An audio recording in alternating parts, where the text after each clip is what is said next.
Goeiemôre en dit is alweer Vrydag. Vandag is die 15de Mei 2026 en ek groet julle hartlik hier vanaf die walle van die Groot Rivier.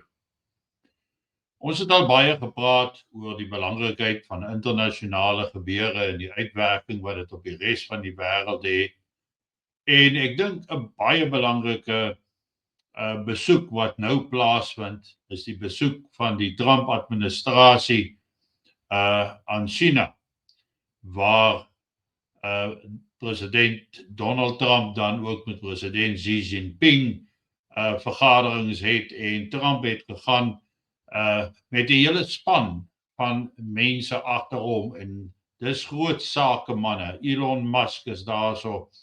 Larry Fink van BlackRock is daar. Ek weet nie of dit 'n goeie ding is nie, maar daar's 'n hele klomp van manne wat saak maak wat saam met hom is na China. En uit die aard van die saak is dit 'n besoek wat baie aandag in die wêreld trek, want dit is 'n besoek wat amper misluk het en nie plaasgevind het nie as gevolg van die oorlog in Iran. Want China is ook Iran se mees nabye bondgenoot in hierdie hele stryd en natuurlik ook handelsvernoot vennootskap tussen China en Iran. So dit was op die rand om skipbreek te lei en ons moet aanvaar dat ergens deur die loop van die onderhandelinge daar wel gepraat gaan word en die verwagtinge is dat Donald Trump dan vir China gaan versoek om tussen beide te tree om dan 'n vredeskikking te kry in Iran, in die oorlog daar. Nou dit gaan baie interessant wees, want ek is seker Xi Jinping gaan hom vra, nou hoekom het julle dan vir Iran aangeval in die eerste plek? Maar kom ons kyk hoe speel dit uit. Ek gaan vir julle 'n bietjie beeldmateriaal wys wat Donald Trump aankom daar in China, die ontvangs wat hy gekry het. En soos julle kan sien, self kan sien daarso, is dat die erewag en hy is dan deur die tweede in bevel van China, die man net onder Xi Jinping, is Donald Trump ontvang en hier stap hulle nou op die rooi tapuit en daar word Amerikaanse vlaggies en Chinese vlaggies gewaai en dit is nogal 'n baie groot ontvangs wat gereël was. Iemand het 'n opmerking gemaak omdat Xi Jinping nie self daar was nie, maar hy was wel die volgende dag met die amptelike verwelkoming was hy teenwoordig gewees. Baie groot verwelkoming dan vir Donald Trump daar in China. En nou weet ons dat toe die eerste ontmoeting plaasgevind het waar hulle gesamentlike parade geïnspekteer het, het Xi Jinping vir Trump gesê, "We should be partners, not rivals." En ek dink dit was nogal 'n indrukwekkende moment gewees, 'n oomblik, toe Xi Jinping langs Donald Trump staan en openlik verklaar, "China and the United States both stand to gain from cooperation and to lose from confrontation." En daar's baie logika daarin, natuurlik alle logika. Beide China en Amerika as groot industriële lande kan meer wen uit samewerking. En indien dit nie gebeur nie, kan hulle eweveel in die proses verloor. En dan sluit hy natuurlik af waar hy sê, "We should be partners, not rivals. Partners, not enemies." So dit is dan wat daar gesê is met sy aankoms en die openingsparade. Maar hier is dan ook 'n herhaling van die woorde tydens hulle aansit ete.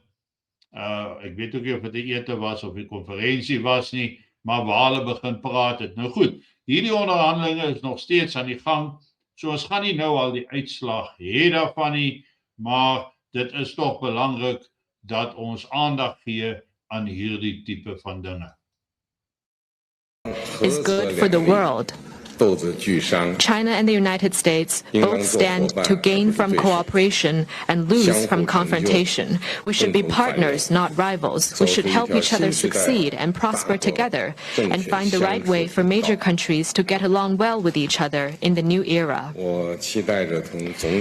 Mr. President, I look forward to our discussions on major issues important to our two countries and the world, and working together with you to set the course for and steer the giant ship of China-U.S. relations so as to make 2026 a historic land. Dit is so 'n kort klip daar. Ek sal meer inligting bymekaar sit vir opvolg ergens in volgende week, dalk maandagoggend. Maar die feit van die saak is, ek dink die welwillendheid wat voortspruit uit die ontvangsheid sê vir ons dat daar 'n behoefte bestaan by beide China en Trump om sekere haakpunte tussen hulle uit te klaar, soos onder andere die tariewe wat gehef word is 'n groot punt. Taiwan is 'n groot en belangrike punt wat bespreek sal word. Die einde van die oorlog in Iran gaan 'n belangrike punt wees, maar dan ook die deel van AI kundigheid, kunsmatige intelligensie wat gedeel moet word. Dis spesifiek dan ook deel van die agenda. Ek kan my indink dat China wat self 'n reus begin raak in die ruimtebedryf, baie sal baat by beide